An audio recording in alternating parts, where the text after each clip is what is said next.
Once again, we're here with State Rep Brian Harrison. Thanks so much for being here. Just to start off generic, why don't you tell us, in your own terms, how would you rate the last session? So, that's going to be tough for me to do. I was there for only, as a reminder for you or your listeners, I was sworn in with only 8 days to go in the last session. So I was on the floor for all of 8 days. But look, we got a lot of conservative stuff, and I say we, my new colleagues in the legislature, did get a lot of very consequential conservative agenda items passed. And we should be very proud as a state of that. Constitutional carry, the heartbeat bill, the Protect Women's Sports bill. So there were a lot of genuine, material, consequential conservative victories that were had. Sure. So you came here from Washington under President Trump's administration, focusing a lot in your campaign on school choice and adjacent topics. Why is it that you think those topics are so hot right now?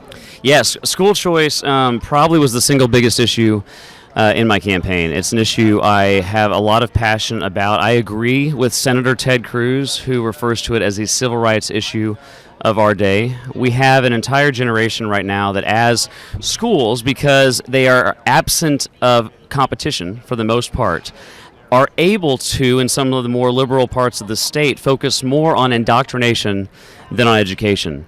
And if you're, a single mom in a poor family that's got a couple kids in school, working 2 or 3 jobs, and you're in Austin ISD, that mom needs to have options so that her kid isn't forced to have highly sexualized drag queen performances for her second grade kids. She needs to have an escape where they can go and get an education. I'm pro public schools, I'm pro charter schools, I'm pro private schools, I'm pro homeschools. As conservatives, we don't believe in one-size-fits-all approaches to just about anything in any other segment of our economy, and especially when it comes to our kids. That's so true. And for too many parents in the state of Texas, they are locked into a school that may or may not be serving them. I'm fortunate to live in an area with great public schools. My children attend public schools in Ellis County. I'm vested in them and in their success. But we have got to empower parents across the state of Texas. And it's really come to light. You mentioned that I came from the Trump administration. I was the chief of staff at the Department of Health and Human Services, so was intimately involved in the COVID response.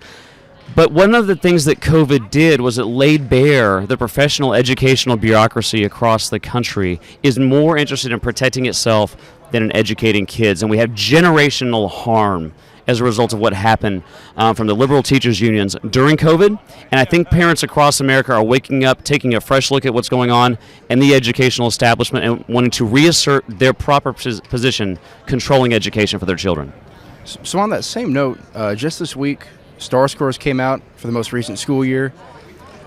As you already know, there was a major plunge in STAR scores in almost all subjects, math, history, and biology, and stagnation in English last year. Mm-hmm.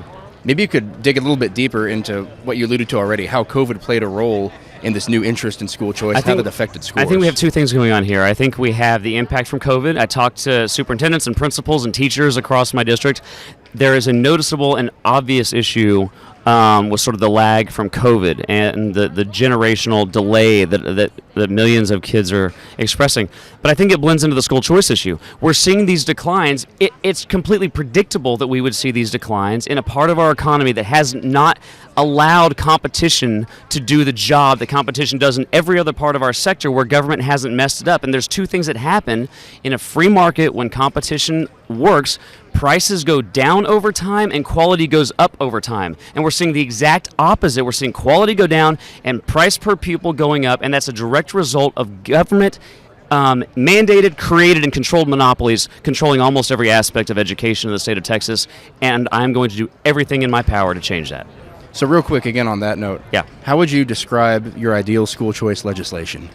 So there are a lot of proposals that are being talked about. I have not formally endorsed any of them yet. But what I want to do is make sure that, and I go back to principles on most things, just because we as a society decide that government is going to provide a good or a service for individuals in that society, so in this case students, and we've decided that in our Constitution, it does not necessarily follow that government must be the provider and certainly not the sole provider. So we have to have some type of a regime where the resources that we as a society say these resources are for the education of students. By the way, we have never said as a society these resources are for the betterment of a school system. Okay, we care about educating children. educating the next generation. That's why we set aside these resources. It's the only reason we set aside these resources. So however we do it, we've got to have a system where those resources go to educating its children via the empowerment of the parent to direct how and where those kids are educated. Okay. State Rep. Brian Harrison with us today. Thanks so much for being here again. Happy to be here. Thank you for what y'all do. Appreciate it.